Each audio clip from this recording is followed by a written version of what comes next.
मी 12 वाघमारे बोलतोय, संस्थापक Annabhau Sathe people's force.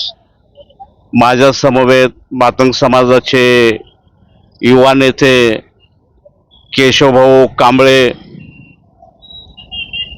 या माध्यमातून नांदेड जिल्ह्यातील सर्व मातंग बांधवांना नम्र आवाहन करण्यात येतं की रविवार दिनांक 9 ऑगस्ट 2026 रोजी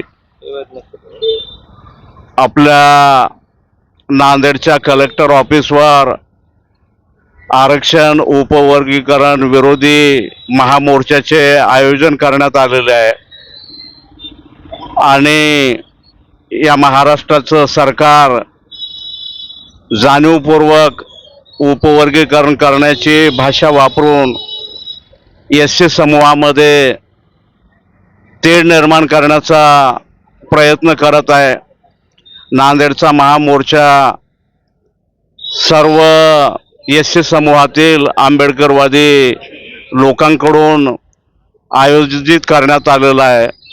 मातंग समाजातील आंबेडकरवादी तरुणांचा देखील त्याच्यामध्ये सहभाग आहे आणि खरंच या अबकडमध्ये उपवर्गीकरणामध्ये मातंग समाजाचं कधीही न भरून येणारं मोठं नुकसान होणार आहे।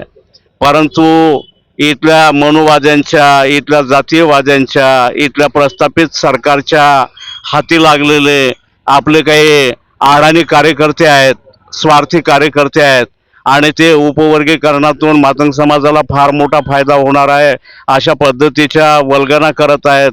मातंग समाजामध्ये जातीय अहंकार पेरत आहेत आणि म्हणून मातंग समाज हा भोळा बाबडा आहे, अडाणी आहे, त्याच्या अडाणीपणाचा हे पुरेपूर फायदा घेत आहेत। मातंग समाजामध्ये कधीच उपवर्गीकरणाच्या संदर्भात खुली चर्चा झाली नाही। त्याच्यामध्ये फायदा आहे का तोटा आहे हे मातंग समाजाच्या सर्वसामान्य गरीब माणसाला काहीही माहीत नाही। त्याची कुठेही चर्चा केली जात नाही का चर्चा जर झाली तर त्याच्यात आपला काही फायदा नाही हे समाजाला कळेल आणि समाज आपल्या मागं राहणार नाही।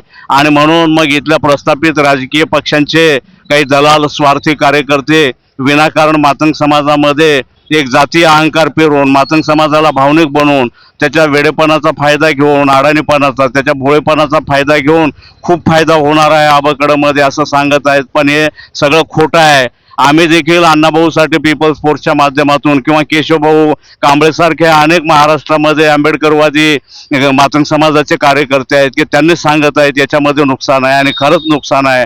आणि म्हणून आंबेडकरवादी लोकांचा मोर्चा हा कधीच संविधान विरोधी नसतो।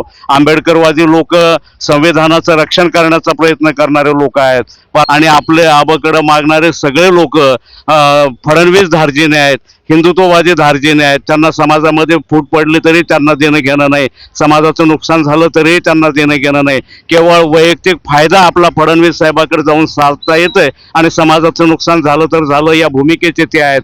म्हणून हा आंबेडकरी लोकांकडून काढला जाणारा मोर्चा त्याच्यामध्ये मातंग समाजाचं देखील तेवढाच सहभाग या नांदेड जिल्ह्यातला असला पाहिजे हे एक आमचं आपल्याला नम्र आव्हान आहे। म्हणून जास्तीत जास्त आपल्या मातंग समाजाच्या लोकांनी या उद्याच्या 9 ऑगस्टच्या मोर्चामध्ये जास्तीत जास्त संख्येनं सहभागी व्हावं हे एक मी नम्र आव्हान करतोय आणि या ठिकाणी थांबतो। धन्यवाद। जय भीम, जय भारत।